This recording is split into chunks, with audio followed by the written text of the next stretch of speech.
What's up guys, it's Joseph, and this is the new Osight X from Olight.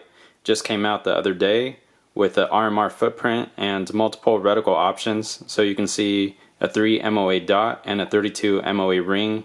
And I'm going to do an unboxing review as well as a mounted point of view on these Glocks and daggers in front of me. Right now Olight is having a new release sale on these. There'll be a link to that in the description, and that sale puts this at less than half the price of similar full-size red dots. Inside the box you'll get a charging hood which charges the internal battery simply by placing it on top of the dot. So you can see I have it fully charged at 100%. A USB-C charging cable, a mounting and adjustment screw, a really nice set of screws for mounting, so lots of options here, a quick start guide, a full user manual, a carrying pouch, a lens wipe, and a lanyard. And everything was really nicely packaged before I took it all out. Olight did send this out to me for review, so there will probably be a little bit of subconscious positive bias, but I'll still give you all the pros and cons as I see them. So the first thing you do out of the box is fully charge the charging cover, which uses a USB-C cable, and that takes about 3 hours. And then you place it on top of the optic like I showed earlier, and then that charges for about 2.5 hours if the optic is fully dead. So the magnetic charging is really cool because you don't have to remove the optic, you don't have to undo any screws, and with the new Osight X, even if your RMR cut is very close to your iron sight like you can see in this custom job, you can still place the charging cover with no issue because there's a little cutout in the back. And apparently in the original Osight, the charging cover did interfere with some iron sights. A fully charged cover can charge the optic 3 times, and you can see how much battery life is left by pressing the side button. On the red dot itself, you can see how much charge is left by just clicking a brightness button.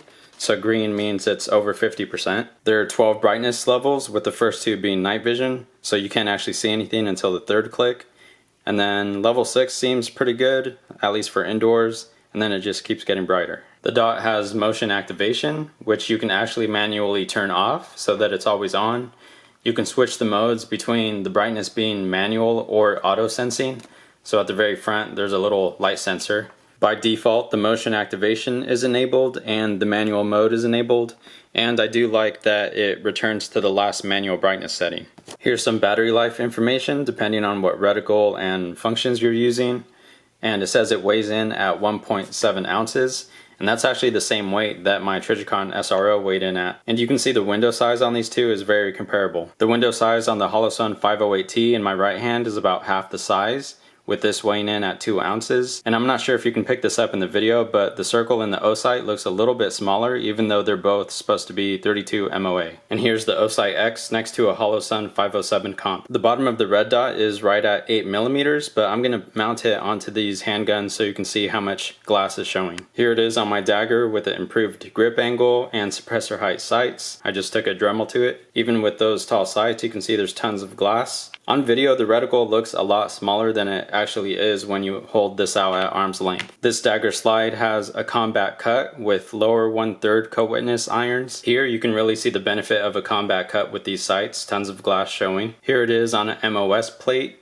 No cowitness here. This slide was cut by Jagerwerks, and it's kind of insane how tight this fit is. There's literally no movement of the sight once it's on there. Anytime you have a super tight fit, you want to make sure that the thread holes line up, and it's perfect here. I do plan to make a separate installation video, so if you want to check that out, go ahead and subscribe. The zero adjustment is tactile and audible.